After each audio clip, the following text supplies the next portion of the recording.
Nós meditaremos nessa manhã, mais uma vez, na carta de Paulo a Tito. Carta de Paulo a Tito. Peço que a igreja abra, por favor, cumprimentando já a cada um. Peço que a igreja abra a Bíblia na carta de Paulo a Tito.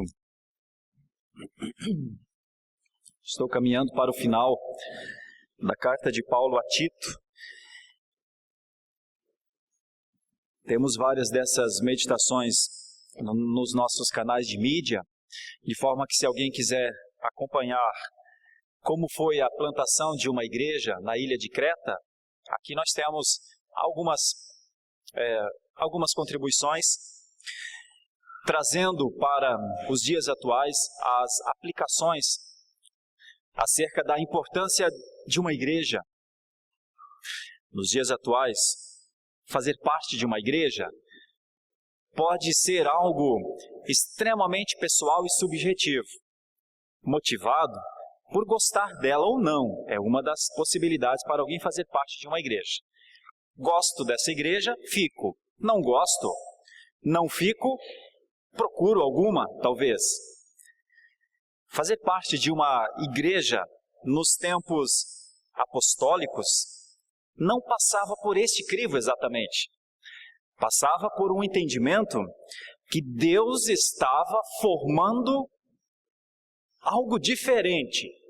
Talvez o conceito de igreja propriamente, chamados para fora, a palavra grega eclesia, talvez tenha demorado um pouquinho para que as culturas entendessem. Mas fazer parte de uma igreja no período apostólico era fazer parte de um movimento de comprometimento que implicava a sua vida. Pense rapidamente nisso. Fazer parte de uma igreja no período apostólico era conscientemente estar dentro de um grupo que não tinha problema nenhum em entregar sua vida por aquela causa. Então, fazer parte de uma igreja no período apostólico era uma decisão muito séria. Dificilmente alguém com essa consciência, por alguma coisa que não gostasse na igreja de Creta, deixaria de frequentar a igreja de Creta. Porque a ênfase da participação em uma igreja no período apostólico não era frequência, não era estar, não era ser visto. Era outra coisa.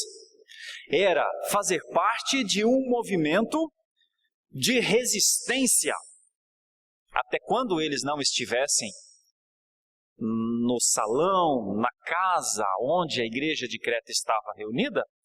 Eles eram a igreja de Creta, eles não participavam da igreja de Creta, eles não iam à igreja de Creta, eles eram a igreja.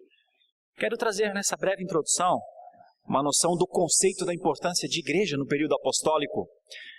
E quero trazer nessa introdução uma preocupação. Isso não pode se perder. Isso não poderia se perder. Fazer parte do movimento cristão atual tem que ser algo mais do que frequência. Tem que ser algo mais do que gosto. Tem que ser algo mais do que hábito. Tem que ser algo mais do que um costume. Tem que ser. Mas como isso se torna para nós, nos dias atuais, um conceito apostólico, um conceito dos tempos apostólicos? Como nós poderíamos viver a essência da igreja nos nossos dias? Então, é por isso que estamos estudando a carta de Paulo a Tito.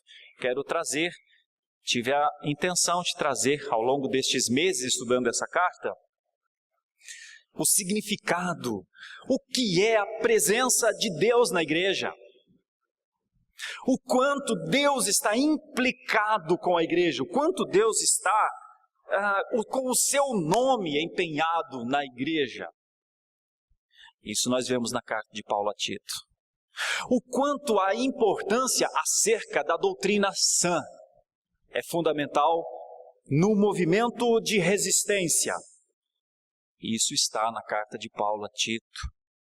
O quanto, olhando para a carta de Paulo a Tito, nós percebemos que uma igreja tem que ser sóbria, que uma igreja tem que trabalhar com o máximo possível alcançável da sua razão. Como? Está aqui na carta de Paulo a Tito. O quanto uma igreja, que é a igreja, está comprometida com as ações boas. O quanto? Está aqui na carta de Paulo a Tito. Por isso eu quero lhes trazer nessa manhã, a partir de um texto, e eu já trabalhei esse texto de maneira expositiva e ainda tenho uma mensagem a trazer nesse texto, mas quero trazê-lo como base para que os irmãos desse texto, nós juntos possamos recorrer à carta de Paulo a Tito, aonde nós encontraremos a presença intensiva de Deus na igreja de Creta, aonde nós encontraremos a necessidade da doutrina saudável na igreja de Creta, onde nós encontraremos a sobriedade e a moderação necessária na igreja de Creta e onde encontraremos a necessidade das boas obras na igreja de Creta.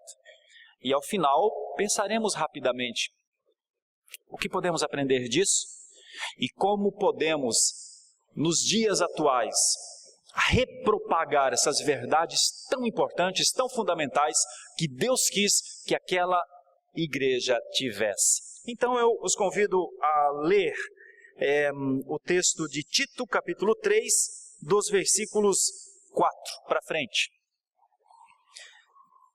Quando, porém, Tito 3, versículo 4, eu vou até o 7, porque esta passagem, Tito 3, 4 a 7, e a passagem logo anterior, Tito 2, 11 a 15, são os dois extratos teológicos da carta. São os dois momentos em que Paulo fala de intensa teologia, de profunda teologia, de teologia norteadora. São as duas passagens. Tito 2, 11 a 15, quando os grandes e maravilhosos atos de Jesus, motivados por sua graça, são o fundamento da igreja em Creta. E para que a igreja de Creta pudesse viver com intensidade naquele tempo local, naquele momento. E Tito 3, 4 a 7 mostra não somente a instrução para uma igreja viver bem na sua localidade, mas mostra a instrução para uma igreja viver eternamente com Deus. E isso, então, transcende o aspecto cronológico, tem a ver com os tempos eternos. Quando, porém, se manifestou a benignidade de Deus, nosso Salvador, e o seu amor para com todos, não por obras de justiça praticadas por nós, mas segundo sua misericórdia, Ele nos salvou, mediante o lavar regenerador e renovador do Espírito Santo. Ele derramou sobre nós ricamente por meio de Jesus Cristo, nosso Salvador, a fim de que, justificados por graça, nos tornemos seus herdeiros, segundo a esperança da vida eterna. Nessa passagem, eu voltarei a essa passagem ainda para estudar palavra por palavra, especialmente a última parte, a da justificação, a forma como Deus justificou a igreja de Creta, considerou justa aquela igreja e as implicações que isso tem para nós. Mas eu quero, nesse momento, trabalhar algumas palavras que estão aqui e estão em outras partes da carta, de grande importância. A primeira palavra, quando porém se manifestou a benignidade de Deus nosso Salvador. Irmãos, para Paulo, ao falar a Tito, o motivo da existência daquela igreja, naquela ilha, era a presença de Deus o Salvador. Não de maneira onipresente, porque Deus é onipresente, Deus é onisciente e é onipotente, Deus é tudo, vai onde quer, chega onde quer, pode fazer o que quiser e pensa exatamente e sabe de absolutamente tudo. Mas a ideia de Paulo a Tito era como é que esse Deus poderia ser visto em Creta. Deus estava lá, Deus estava lá até na criação, como nós cantamos aqui, no céu, na terra, as maravilhas do Senhor. Mas a maior maravilha, a maior das maravilhas de Deus é a sua ação que vai ao encontro do perdido pecador, como cantamos aqui. No céu, na terra, todas as maravilhas. Mas em Creta, conversão era a maravilha. Em Creta, mudança de vida era a maravilha. Em Creta, eles poderiam olhar para os montes lindíssimos que normalmente estão em uma ilha paradisíaca. Mas em Creta, tinha algo mais lindo, mais profundo, mais admirável. Tinha algo que geraria uma alegria, uma satisfação maior. E não eram os montes, e não era a areia da praia, e não era o clima agradável de uma ilha. Era a manifestação de Deus.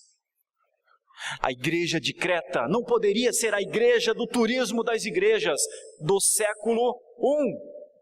A igreja em Creta não poderia ser a igreja para os pacotes turísticos, de as pessoas irem para admirarem a ilha de Creta, e então, já que estavam lá, também iriam à igreja. A igreja de Creta tinha uma ação central.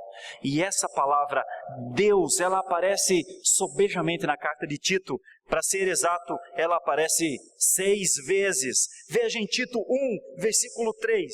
Tito 1, 3. E em tempos devidos manifestou a sua palavra mediante a pregação que me foi confiada por mandato de Deus.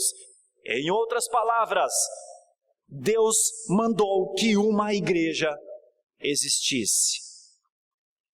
Então nós temos um comando. A igreja é uma reação a um comando de Deus. A igreja não nasce porque o pastor quer que ela exista.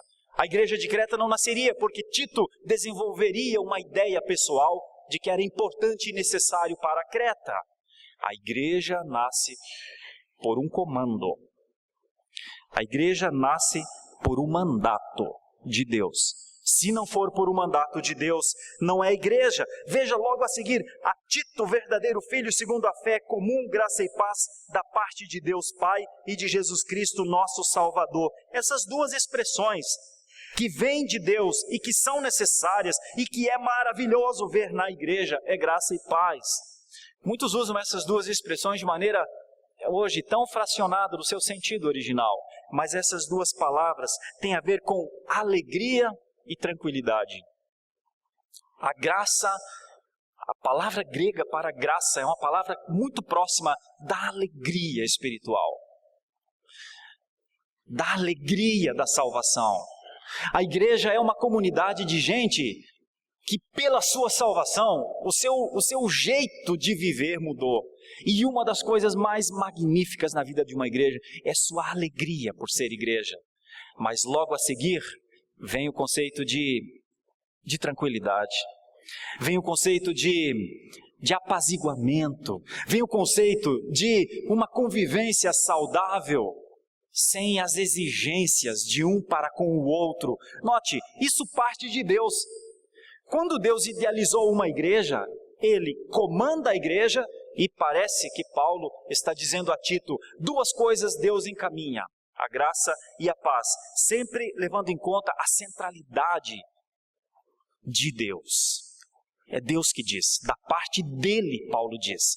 Agora notem logo à frente, em Tito 2, versículo 10, nós temos de novo um toque voltado a Deus, mas vejam só, não furtem, pelo contrário, deem prova de toda a fidelidade, a fim de ornarem em todas as coisas a doutrina de Deus, nosso Salvador.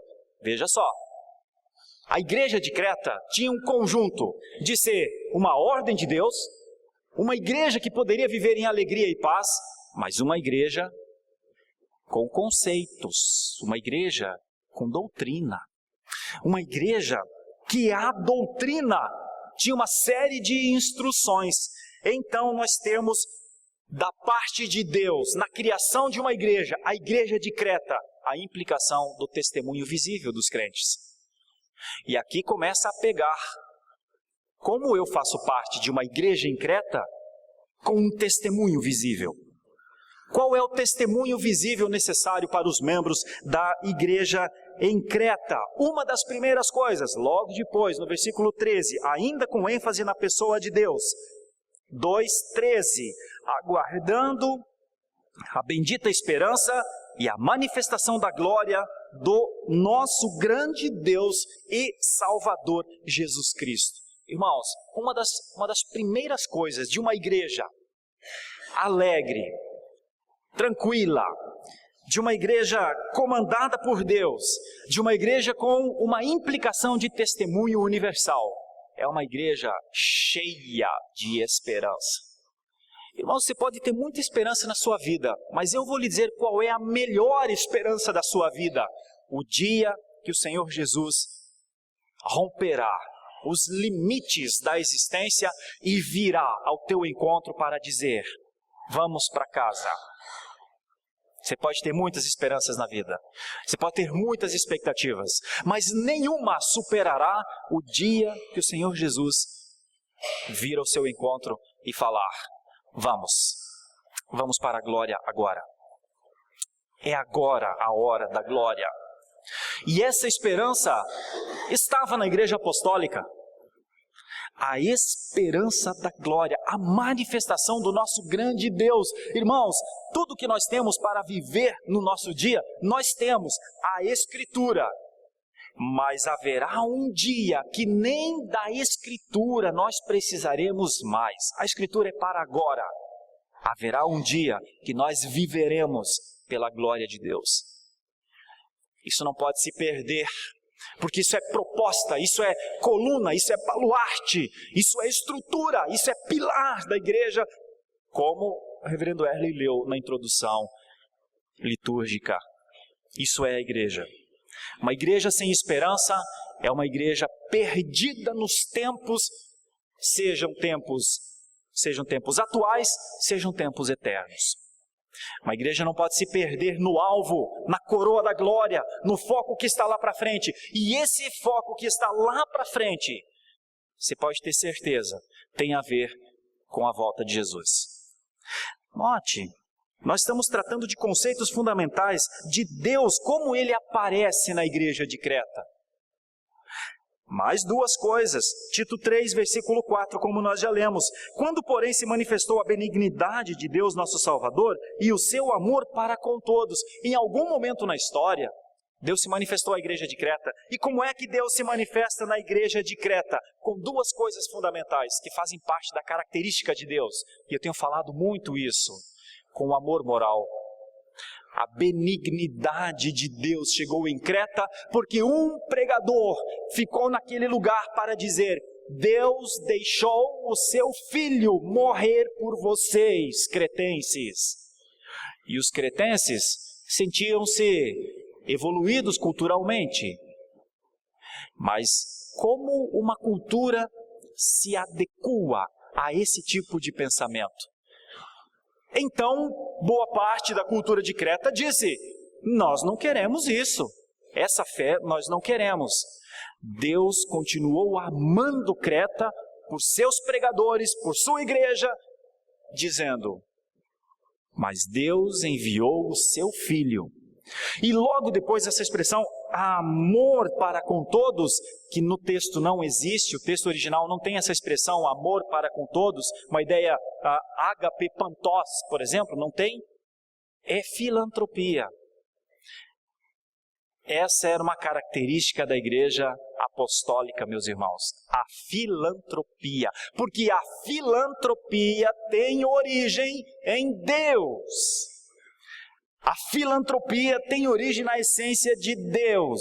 Então, uma igreja em Creta precisaria ser comandada por Deus, ou seja, ela só existiria se na sua origem Deus quisesse que ela existisse lá. Uma igreja precisaria viver com alegria, com tranquilidade, com um testemunho visível, cheia de esperança em relação aos tempos eternos, reconhecendo Deus nos amou. A bondade de Deus em oferecer o seu Filho é a sua expressão de amor por nós. E, por fim, em Tito 3, versículo 6, nós temos uma ideia do poder, então, dessa igreja. Como uma igreja de Deus tem poder na sua geração, no seu tempo. Que Ele derramou sobre nós ricamente por meio de Jesus Cristo, o nosso Salvador. Há uma ideia aqui de uma distribuição imensa de capacitações. Por isso, eu finalizo essa primeira ideia aqui das expressões de Deus em Tito, reforçando que a uma igreja de Deus não lhe falta nada. A uma igreja de Deus foi dado tudo. A uma igreja de Deus foi entregue numa ideia de derramar, de distribuição ampla, a condição de viver como um povo alegre, feliz, esperançoso, amoroso, paciente, sóbrio, seguro, unido. Isso é igreja nos tempos apostólicos. Paro um pouquinho para fazer uma rápida aplicação e observações para os nossos dias atuais. Os conceitos apostólicos parecem estar esquecidos nos dias atuais.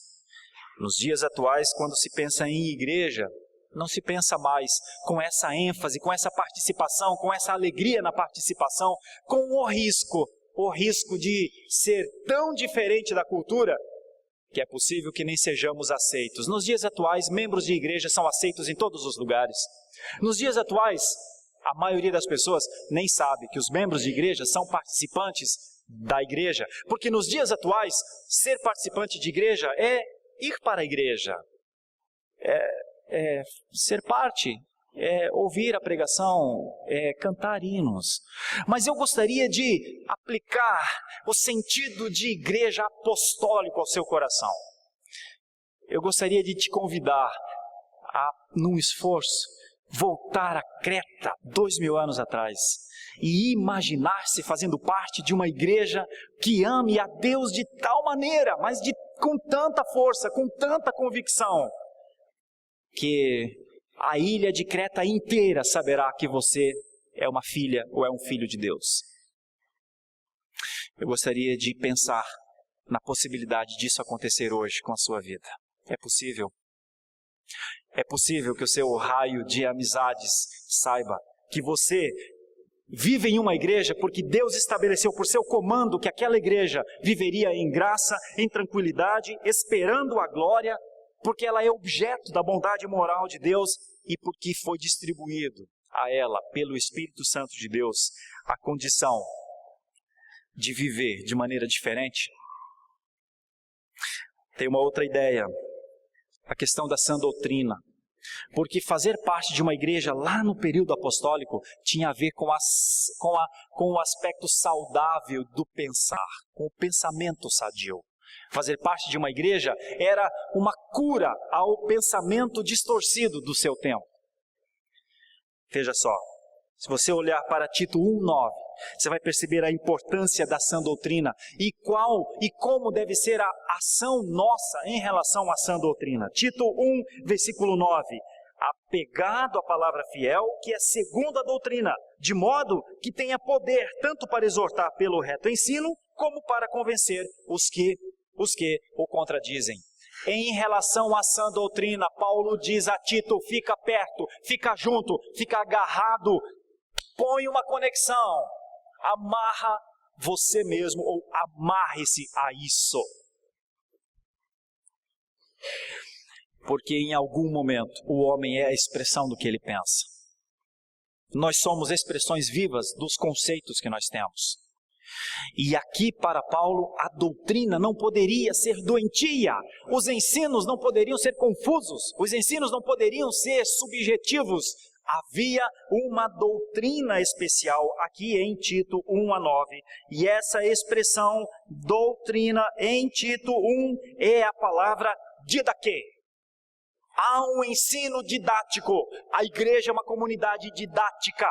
A igreja é uma comunidade, uma grande escola. A igreja é a escola da vida eterna. A igreja é a escola da vida atual. A igreja é a escola da história do passado. A igreja é a história, é a vivência da história. A igreja é a prática sociológica, ética, moral dos dias atuais. A igreja é a grande universidade da existência. Infelizmente, nos dias atuais, não reconhecida. Não reconhecida por ninguém. Mas essa é a essência da igreja, uma comunidade didática. Olha, se a igreja é uma comunidade didática que ensina, quero lhes cumprimentar, professores de educação cristã. Você não é só membro dessa igreja, você não só faz parte do hall de membros dessa igreja. Você é um professor de educação ética e moral cristã. Agora, talvez eu lhe leve a um nível de comprometimento alto quando eu falo isso, porque eu lhe convido a viver a sua vida cristã dentro da sua casa, com sua família. Eu não lhe digo a andar, ou achar, ou pensar, ou imaginar que um professor de educação cristã anda o tempo inteiro com a Bíblia embaixo do braço. Não é isso que eu estou falando. Estou falando que não pode haver mentira nas suas palavras. Estou falando que você deve combater a sensualidade no seu pensamento. Estou falando que você deve primar, lutar, trabalhar, orar e sofrer, se em algum momento o domínio próprio não é uma virtude ainda em você, porque o professor de educação cristã não prega e não ensina com suas palavras, ele o faz com a sua vida. Se você não quiser viver os conceitos de uma igreja apostólica, de uma igreja dos tempos apostólicos, você não vai se sentir um professor de educação cristã, mas o seu limite mais alto será o de ser o frequentador de uma igreja. E você se contentará em ser um frequentador de uma igreja, mas acredite, você sempre estará distante e aquém dos conceitos fundamentais de uma igreja de verdade. Porque uma igreja de verdade influencia a sua geração quando, na luz dessa palavra aqui, a sã doutrina a dirige. Por isso, por causa disso, eu reforço o convite. Meu irmão, bem-vindos aos conceitos mais profundos de uma igreja. Meu caro, querido e querida professor e professora de educação cristã.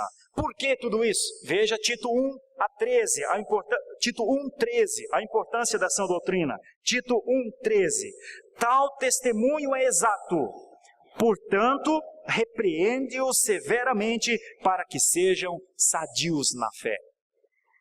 Qual era a função de Tito em Creta? A função de Tito em Creta era perceber uma cultura degenerada, afastada de qualquer aspecto de adoração, de responsabilidade moral, social, ética. Era olhar para essa cultura e oferecer um remédio. E o remédio era a possibilidade da saúde. Então, Paulo pede a Tito que viva a expressão do testemunho, porque a igreja transforma o seu bairro, a sua cidade, porque ela leva saúde. Aqui nós temos a ideia da saúde espiritual. A igreja é fonte de saúde espiritual. Então deixa eu lhe falar uma outra ideia. Se a igreja é a universidade de todos os tempos, porque a sua didática transforma, molda vidas, muda conceitos. Se a igreja de Creta carregava o peso, ou a ideia boa, a responsabilidade, a gravidade de ser uma universidade em Creta, ela também fazia às vezes de um grande e perfeito hospital. O que é a igreja?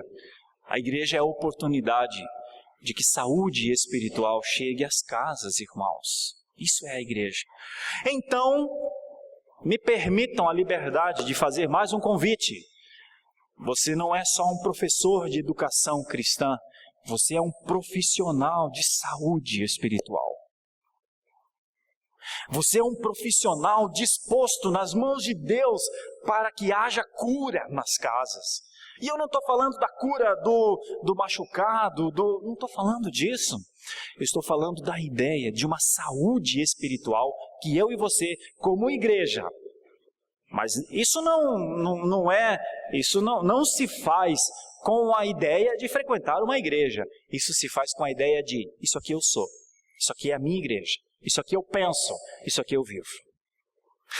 Veja mais, o que a sã doutrina tem de importante na vida de uma igreja. Tito 2, versículo 4, logo para frente. Tito 2, versículo 4. A fim de instruírem as jovens e recém-casadas a amarem ao marido e a seus filhos.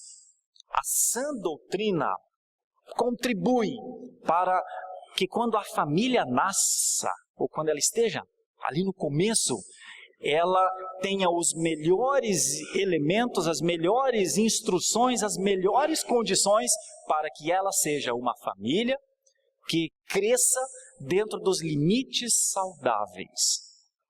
Olha, nós teríamos muitas imagens para pensar a importância de uma igreja, mas aqui nós temos a igreja funcionando dentro das casas.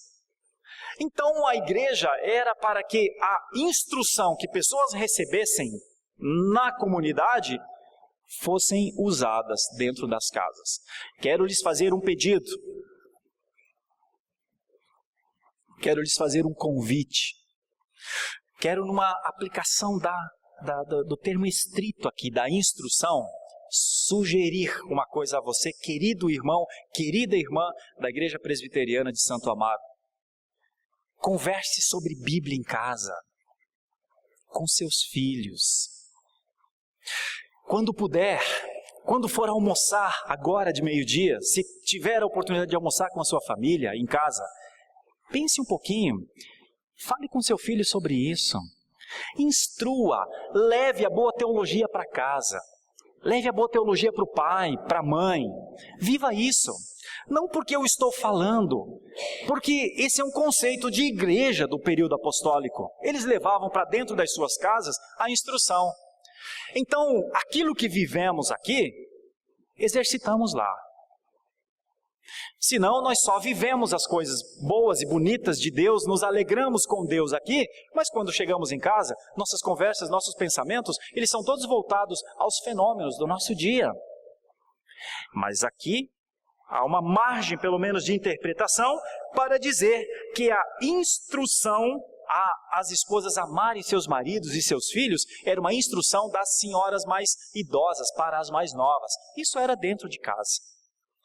Quero lhes sugerir, conversem sobre Deus nas suas casas. Conversem sobre a palavra nas suas casas. Dialoguem com as suas famílias sobre as coisas que vocês aprendem aqui. E vocês verão o resultado na vida deles. O resultado é o aprendizado. Se não levar, o filho não aprende. Veja uma outra ideia, ainda em Tito, só que agora versículo 5. A serem sensatas, honestas, boas donas de casas, bondosas, sujeitas ao marido, para que a palavra de Deus não seja difamada. Irmãos, quando nós levamos a teologia para as nossas casas, nós fazemos um trabalho de apologética. Quando nós levamos a teologia para as nossas casas, e quando falamos de Deus, das grandes coisas de Deus, das maravilhas de Deus nas nossas casas, nossos filhos ouvem.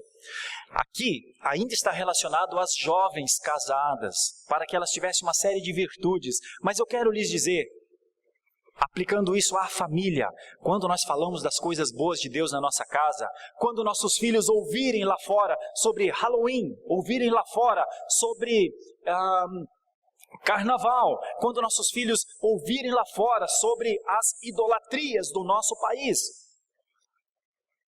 quando nossos filhos forem levados a conversar sobre corrupção, sobre éticas, sobre moralidade ou imoralidade, quando nossos filhos aprendem, veem em nós esse tipo de vida, a palavra de Deus não será difamada, haverá defensores. Nossos filhos, meus irmãos, nossos filhos terão a capacidade de impressionar, de mudar gente. Por isso que a igreja está muito além de uma frequência. No período apostólico, igreja era envolvimento, comprometimento. Igreja era conceito, era bandeira, igreja era prática. Ainda no campo das boas obras, nós temos, ainda no campo da sã doutrina, nós temos duas coisas que me chamam a atenção. Tito 2, versículo 1. Tu, porém, fala o que convém à sã doutrina. Irmãos, a sã doutrina era maior que Tito. Tito era importante, era necessário naquela cidade. Tito tinha um significado de envio do amor de Deus. O amor moral de Deus naquela cidade passaria pela pregação de Tito. Só que Tito não poderia, em hipótese alguma, ser um pregador dos seus próprios pensamentos. Por isso a igreja é um conjunto de princípios que os cristãos, ao saberem, eles propagam aqueles princípios. Tito não poderia, por exemplo, ser um pregador imaginativo em Creta. Tito não poderia falar do que achava de Deus em Creta, porque tudo o que Deus quis falar de si, revelou nas Escrituras. Tudo o que Deus quis revelar de si aos seus tempos, inspirou aos que escreveram as Escrituras. Tudo aquilo que Deus quer que os cristãos entendam dele nos dias atuais, é sob a iluminação do Espírito de Deus. Por causa disso, ao pregar a palavra, Tito tinha limites. Tito fala em Creta, mas a doutrina é maior que você. Fala em Creta, mas os ensinos de Deus são maiores do que você. Aprenda tudo de Deus para falar o melhor de Deus. Volto para uma aplicação rápida. Irmãos, como se fala sandices em nome de Deus nos dias atuais? Como se aplica vontades de Deus que Deus nunca teve? Como se coloca Deus em situações que só em estado de loucura se faria? Como se remetem a Deus nos dias atuais com comportamentos que mereceriam, que em tempos antigos talvez causassem de tal forma a ira de Deus que os consumiria ali, destruídos pelo fogo da glória de Deus. Os dias atuais são dias de irreverência em relação a Deus. Olha, a irreverência em relação a Deus, e eu quero dizer o que com isso? Quero dizer que nos dias atuais, que o crescente evangelicalismo nacional na nossa nação, que o grande desserviço das teologias, das teorias pessoais, subjetivas, de satisfação, de riqueza, de saúde, de prosperidade, de autoridade, todos esses conceitos, eles contribuem para que pessoas fiquem em situações muito difíceis diante de Deus. E então a irreverência para com Deus vai embora. E então o temor de se aproximar de Deus com a cabeça baixa, parafraseando uma ideia de se aproximar de alguém, de pessoa, se aproximar a alguém muito importante. E então o conceito de temor dos pecados cometidos, e então a consciência de orar ao Senhor com a cabeça no pó vão embora. E então a palavra de Deus como uma ordem, como se Deus, quando Deus coloca os mandamentos, não terás outros deuses diante de mim, ela já não tem mais peso, porque a minha irreverência permite que eu tenha sim, que eu queira sim ter outros deuses diante de mim, que eu queira sim ter outros ídolos diante de mim. Então, quando a palavra de Deus nos orienta a não só adorarmos a Deus, mas amarmos ao próximo como a nós mesmos, na nossa irreverência, a gente diz, cada um cuida de si. Eu já tenho trabalho para cuidar de mim. Como é que eu vou amar? Porque amar é uma atitude de atenção, de cuidado, é uma expressão viva. E então a irreverência em relação a Deus gera um descompromisso com a sua doutrina. Infelizmente, os dias atuais são dias de perda de doutrina. A palavra doutrina incomoda. Ninguém quer ter doutrina, ninguém quer ter mais a didática de Deus. Cada um quer viver o cristianismo como quer. cada um quer viver com o Deus que ele criou. E eu estou fazendo a defesa que não há um Deus para ser criado. Eu não crio o Deus que eu gosto. Eu não digo, esse Deus, o Deus que eu tenho não faz isso. Ora, não existe Deus para mim, existe Deus. Não existe o meu Deus, existe Deus. Não existe o meu Pai, existe o Pai. E o Pai, o Deus, é nosso. Por isso, quando nós oramos na oração da Escola Bíblica Dominical, nós dizemos, Pai nosso que estás nos céus. Essa particularização, essa individualização, essa personalização de Deus, um Deus para mim, é uma heresia. É um perigo que muitos, nas suas orações, trabalham com um Deus que não existe.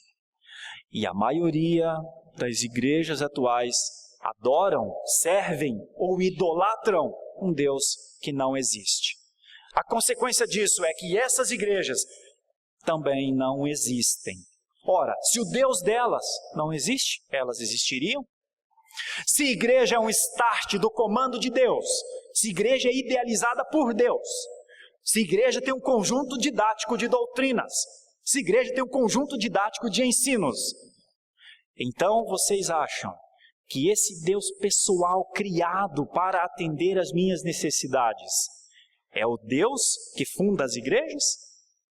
Não é não. Não é não. E é daqui que vem a minha inferência que boa parte das igrejas evangélicas brasileiras não existem. Elas só não existem. Elas estão lá confundindo as pessoas, atraindo as pessoas, tomando dinheiro das pessoas, ludibriando as pessoas, mas elas não existem. E elas não existem porque não foi Deus quem comandou esse processo. Não foi para a glória de Deus que elas foram plantadas lá. Não foi para o temor da sua santidade que elas foram plantadas lá. Não foi para a conversão das almas dos perdidos, para que a grande maravilha de Deus acontecesse que elas foram plantadas lá. Foi pela maldade, pela vileza, pela oportunidade, pela charlatanice de um homem que na maioria das vezes não tem a mínima noção de teologia, na maioria das vezes, ou em outros casos porque viu que foi um sucesso a igreja que ele frequentava antes, ele disse, eu quero esse sucesso para mim, eu vou fundar a minha igreja aqui, e ele vai e aluga uma igreja no seu nome, e inicia uma igreja lá. E aí, por ter o nome igreja, pessoas passam na rua, simplesmente, ingenuamente, com uma Bíblia embaixo do braço, pensando, eu vou a uma igreja, porque eu quero adorar a Deus. E elas entram nessas cavernas de pecado, de maldade, nessas prisões que enjaulam pessoas, e pessoas passam 5, 10 anos lá, subservientes a estes homens. Olha, essa não pode ser considerada uma igreja de Deus, mas eu tenho certeza que você sabe aonde ela está. Talvez você tenha visto hoje, ainda pela manhã, ao vir para este lugar, inúmeras dessas igrejas. Qual é o problema? O problema é que quando você fala de doutrina, elas não sabem o que é doutrina, elas não sabem nada de doutrina, e elas odeiam doutrina, porque doutrina não é pregação imaginativa, porque doutrina não é disposição que um pastor tem para mobilizar, para conduzir pensamentos de pessoas. Doutrina é a didática de Deus que precisa estar presente na igreja. As principais doutrinas de uma igreja séria são, primeiramente, a fiel pregação da palavra de Deus. Uma segunda marca importante na vida de uma igreja, o exercício adequado dos meios de graça. Batismo e ceia. E em terceiro lugar, o exercício com temor da disciplina do Senhor. Olha, igreja sem essa marca não é igreja, ainda que tenha no nome.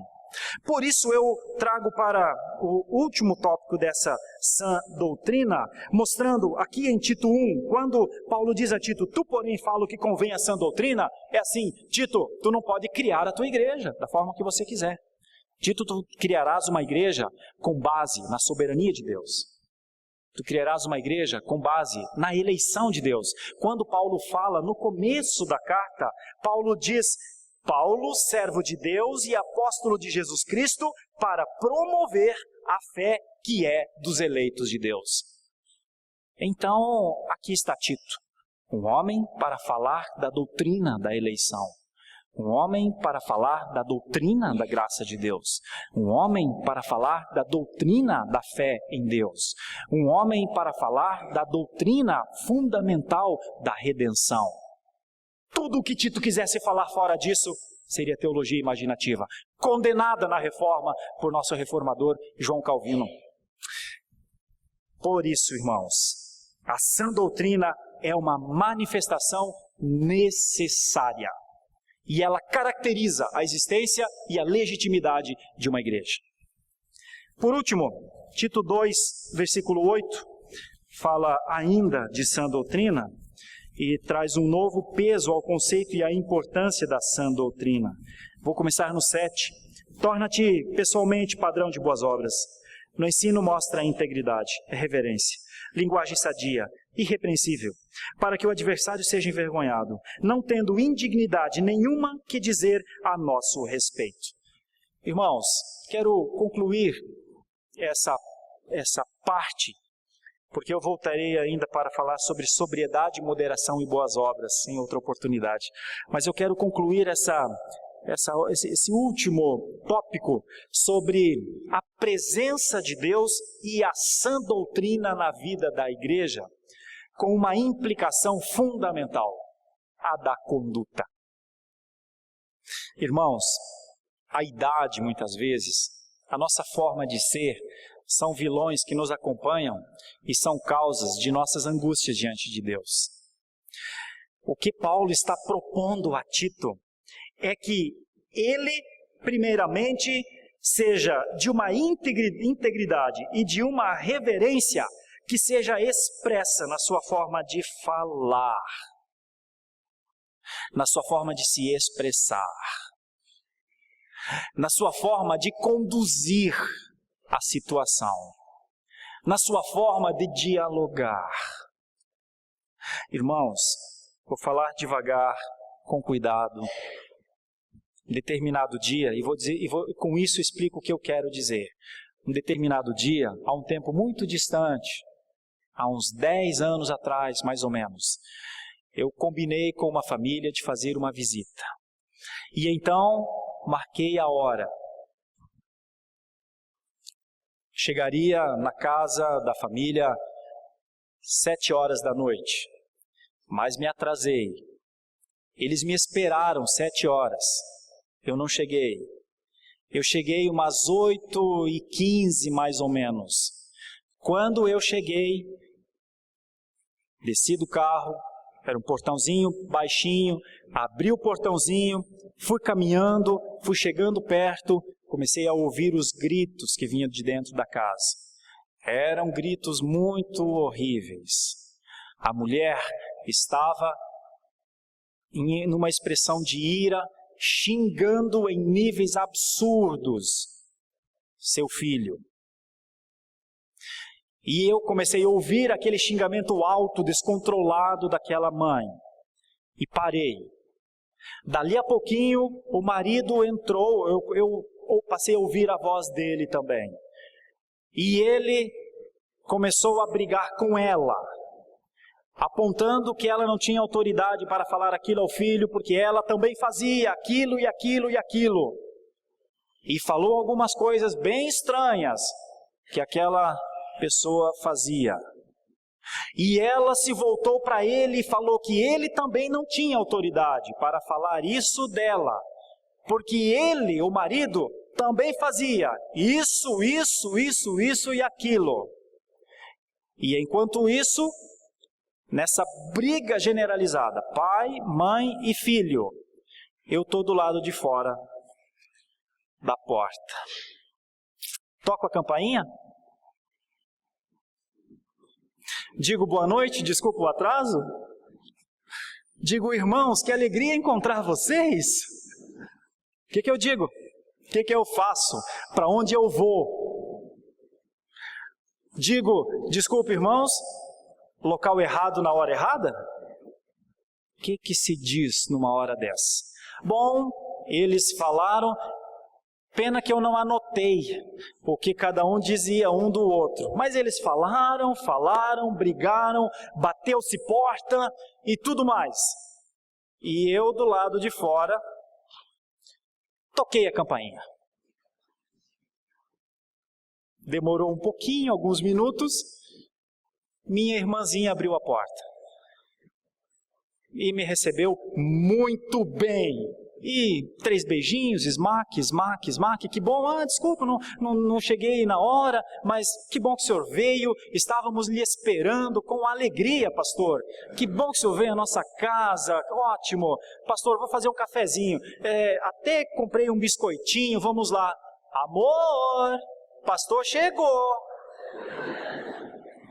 Ele chega, senta, pastor, que bom, o senhor está aqui conosco e tal, e estamos aqui, vamos ter um tempo juntos, né, pastor? Que bom que o senhor veio, vamos orar, ler as escrituras. Estávamos só nós, só os dois e eu na sala. E o menino tinha entrado e a porta do quarto tinha batido e tal, tinha ficado lá para dentro. Aí perguntei, estamos só nós? Não tem mais ninguém em casa? Não, desculpa, deixa eu falar aqui, chamar o meu filho. Benzinho, filhinho da mamãe, vem aqui na sala, vamos ler a Bíblia junto com a gente. Hoje é um dia de alegria na nossa casa. Como é que o pastor está nessa hora, meus irmãos? Eu vou lhes dizer o que com muita dificuldade eu fiz. Isso me trouxe problemas, inclusive, depois. Porque depois de estarmos juntos à mesa, eu disse a eles, eu ouvi a briga de vocês. Eu estava ali. Desculpem eu não ter batido lá da rua, mas eu estava aqui. Eu ouvi a briga de vocês. Como é a vida na casa de vocês? É assim? Foi a pergunta que eu fiz para eles. Vocês vivem assim? Irmãos, eu quero finalizar com essa ilustração duríssima, porque essa é uma ilustração que muitas vezes fala da gente, fala das nossas casas, fala de como nós vivemos nas nossas casas quando o pastor não está à porta. E nós nunca imaginamos que ele esteja, e esperamos que ele nunca esteja, e que ele sempre vá com um aviso prévio. Porque às vezes, na hora que ele chega, ou que os presbíteros chegam, já está tudo amainado, mas muitas vezes é uma maquiagem da nossa vida.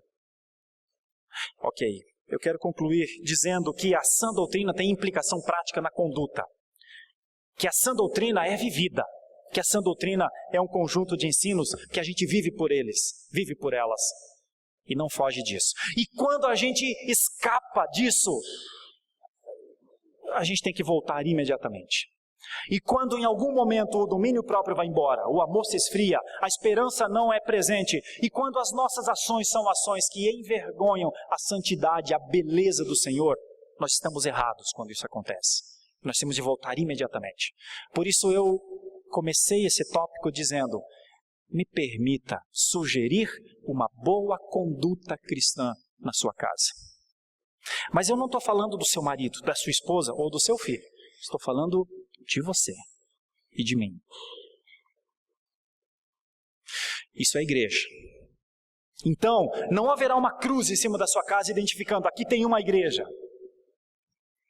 Mas é uma igreja.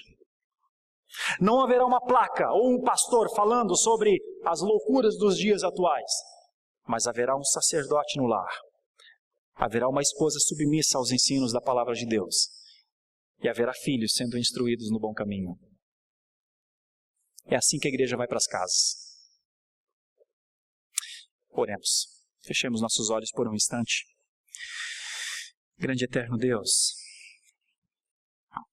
a impressão que eu tenho é que quando Paulo, grande e eterno Deus, quando Paulo escreveu a Tito, Paulo amava uma igreja que ainda não existia. Paulo amava uma igreja idealizada no seu pensamento. Paulo amava uma igreja de uma produção espiritual naquela ilha. Paulo amava e queria ver uma igreja a partir do seu pregador, dos seus membros, das instruções aos presbíteros, aos diáconos, às famílias. Paulo idealizava no seu coração uma igreja extremamente transformacional. Uma igreja com possibilidade para manifestar a glória de Deus pela Escritura e a esperança da glória na segunda vinda. Isso era a igreja para Paulo.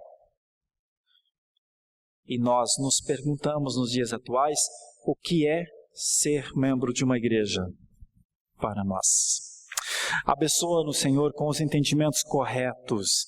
Abençoa-nos com a intensidade do entendimento da presença manifestada de Deus na nossa vida. Abençoa-nos com o entendimento comprometedor de uma conduta digna. E quando vir à tona o que era o nosso costume, o que era a nossa forma, o que era o nosso jeito, o que era o nosso hábito, lembremos que antes éramos assim. Antes éramos assim. Não somos mais. Para a glória de Deus, não somos mais. Para a dignidade do testemunho do Redentor, do sangue vertido naquela cruz, não somos mais. A brutalidade, a indecência, a indelicadeza, aquilo que Paulo tratou como impropriedades na carta de Paulo a Tito, não existem mais. Abençoa-nos com isso, eu te peço. Nós oramos em nome de Jesus. Amém.